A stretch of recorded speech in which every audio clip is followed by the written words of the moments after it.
반갑습니다. 트레이더 장대봉입니다. 오늘은 국내 가상자산 시장의 흐름 자체를 바꿀 수 있는 꽤 중요한 제도 이슈 하나를 짚어보도록 하겠습니다.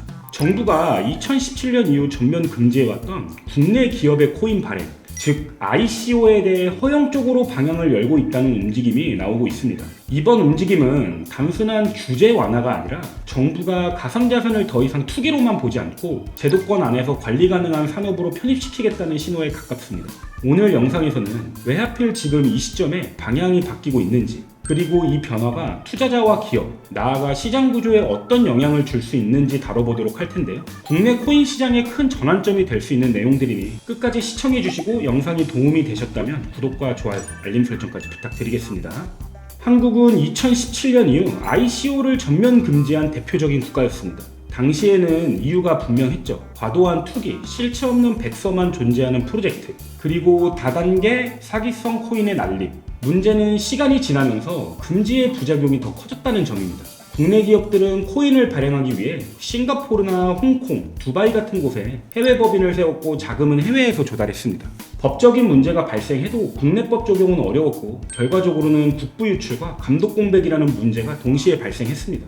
이번 정부의 정책 전환의 핵심 논리는 막을 수 없다면 차라리 제도 안으로 들여와서 관리하자입니다. 하지만 전체적인 내용을 들여다보면 이번 조치는 ICO의 전면 자유화는 아닙니다. 현재 공개된 방향을 보면 핵심은 선별적 허용입니다. 개인이나 무자본 스타트업은 제외되고 일정 규모 이상의 법인만 발행 주체가 될 수 있습니다.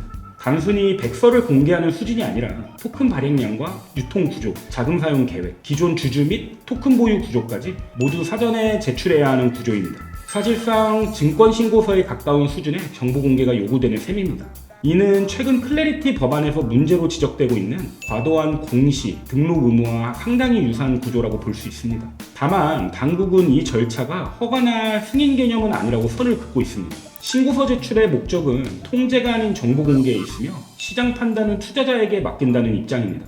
그래서 이걸 정확히 표현하면 ICO 허용이라기보다는 관리되는 토큰 발행 제도에 가깝다고 볼 수 있습니다. 이런 변화는 기업 입장에서는 환영할 만한 일이죠. ICO가 허용된다면 기업 입장에서는 단순한 규제 완화를 넘어 자금 조달 방식이 하나 더 생기는 셈입니다. 기존에는 은행 대출, 주식 발행, 사무 투자 정도가 주요 선택지였다면 이제는 코인 발행을 통한 직접 자금 조달이라는 옵션이 추가됩니다. 특히 코인은 주식을 새로 발행하지 않아도 자금을 조달할 수 있기 때문에 기업 입장에서는 상당히 매력적인 수단입니다.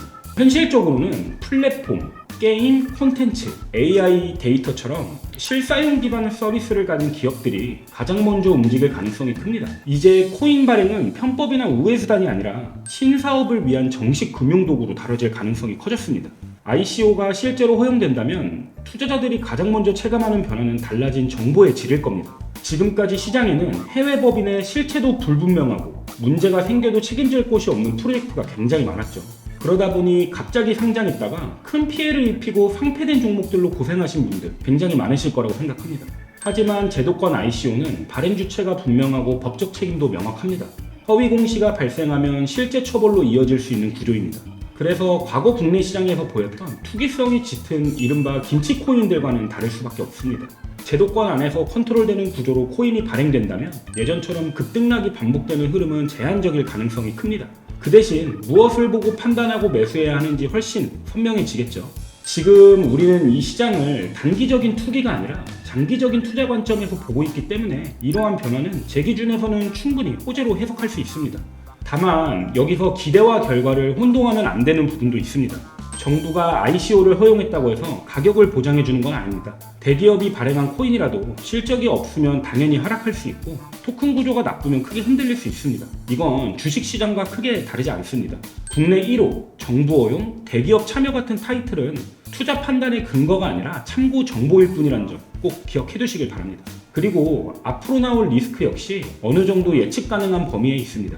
예를 들어 해외에 있는 회사가 국내 법인 이름만 빌려 국내 ICO를 사칭하는 사례, 락업 해제 시기나 내부자 물량 문제로 인한 유통구조 리스크 같은 경우는 사실 이미 여러 번 반복해서 봐왔던 유형이기도 합니다. 또 하나의 리스크는 제도가 대기업과 대형법인 중심으로만 작동할 경우 중소기업이나 스타트업이 오히려 후회될 가능성입니다. 일반 투자자 입장에서는 기업 규모가 작은 쪽에 소외되는 것까지 굳이 신경 써야 하느냐고 생각하실 수도 있습니다. 하지만 중소기업과 스타트업은 한 나라의 성장 동력이고 이들이 살아나야 산업과 경제 전반에 활력이 유지됩니다. 결국 그 흐름이 다시 살아나야 국내 투자자들의 시선도 주식이나 실물 자산을 넘어서 암호화폐 시장으로 다시 돌아올 수 있다고 저는 생각하고 있습니다. 그런 점에서 보면 중소기업, 스타트업 소외 가능성 역시 투자자 입장에서 무시할 수 없는 리스크라고 볼 수 있습니다. 정부가 ICO를 허용하더라도 시장에는 여전히 정체를 알기 어려운 코인들이 계속해서 나올 것이고 투자자 입장에서는 정보의 투명성은 높아지겠지만 그만큼 선택지는 늘어나고 분석 난이도는 오히려 더 복잡해질 수도 있습니다. 지금 암호화폐 시장은 하나의 이슈만 보고 판단하기엔 너무 많은 이벤트들이 동시에 움직이고 있습니다. 개별 종목 분석도 물론 중요하지만 그보다 먼저 짚어야 할 건 시장 전체 흐름을 읽는 시각이라고 생각합니다. 저희 장대봉 팀은 이런 흐름을 중심으로 시장을 분석하고 그 과정에서 얻은 인사이트를 스터디룸에서 꾸준히 공유드리고 있습니다. 변화를 남들보다 조금이라도 먼저 포착하고 싶으신 분들은 장대봉 스터디룸에 참여하셔서 저희 팀의 핵심 관점과 실시간 시장 해석을 함께 받아보시길 바랍니다. 오늘 영상이 도움이 되셨다면 구독과 좋아요, 알림 설정까지 함께 부탁드리겠습니다. 감사합니다.